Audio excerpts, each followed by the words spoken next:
মিতুলের একের পর এক ভুলে স্পটলাইটে আনিসুর রহমান জি।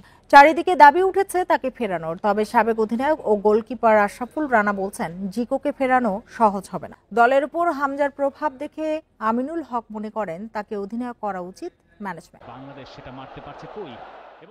সমস্যা কোথায় সবার জানা। প্রতি ম্যাচে মোমেন্টাম পাবে দল। হামজা তারিকরা দারুণ করবেন, শেষ দিকে গোলকিপার ভুল করবেন, ডিফেন্ডাররা হাস্যকর কাজ করবেন, দল হারবে।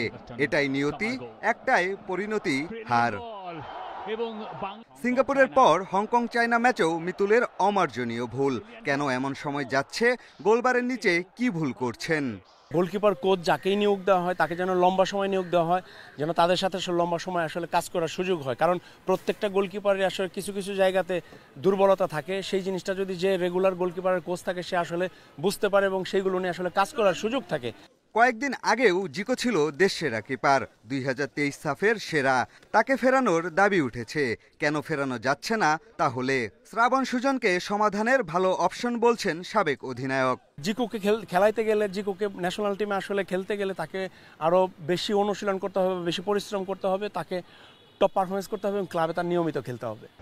হামজা শুধু মাঠের খেলায় দলকে বদলে দিয়েছেন তেমনটা নয়, মাঠের বাইরেও বড় ইতিবাচক প্রভাব ফেলছেন। জামাল শুরুর একাদশে নিয়মিত না হওয়ায় অধিনায়কত্বের হিসাব নিকাশেও চলে আসছেন হামজা। হামজা চৌধুরীর বিষয়ে আমার কাছে মনে হয় যে এখানে কোনো প্রশ্ন থাকবে। সো আমি আশা করি যে ভবিষ্যতে আমার বাংলাদেশ টিম এবং বাংলাদেশ টিমের ম্যানেজমেন্ট বা বাংলাদেশ টিমের কোচ তিনি এই দায়িত্বটা হামজা চৌধুরীর কাছে দিলে বাংলাদেশের ফুটবলের জন্য একটি ইতিবাচক দিক উন্মোচন হয়। আমার কাছে মনে হয় হামজা লিডিং রোলে আছে, যেহেতু হামজা কন্টিনিউ করবে। তো এটা ফেডারেশন বা যদি যারা টেকনিক্যাল দায়িত্বে আছে তারা যদি ভাবে এটা আসলে আমার কাছে মনে হয় না যে এটা খারাপ কোনো ডিসিশন হবে। ফাহমেদুল জায়ান সমিতদের শুরুর একাদশে না দেখেও অবাক হয়েছিলেন সাবেকরা।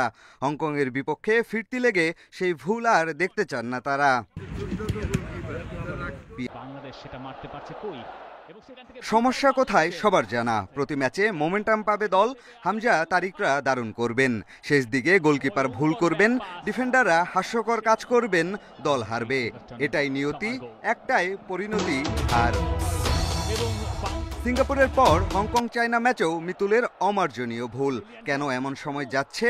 গোলবারের নিচে কি ভুল করছেন? গোলকিপার কোচ যাকেই নিয়োগ দেওয়া হয় তাকে যেন লম্বা সময় নিয়োগ দেওয়া হয়, যেন তাদের সাথে লম্বা সময় আসলে কাজ করার সুযোগ হয়। কারণ প্রত্যেকটা গোলকিপারের আসলে কিছু কিছু জায়গাতে দুর্বলতা থাকে।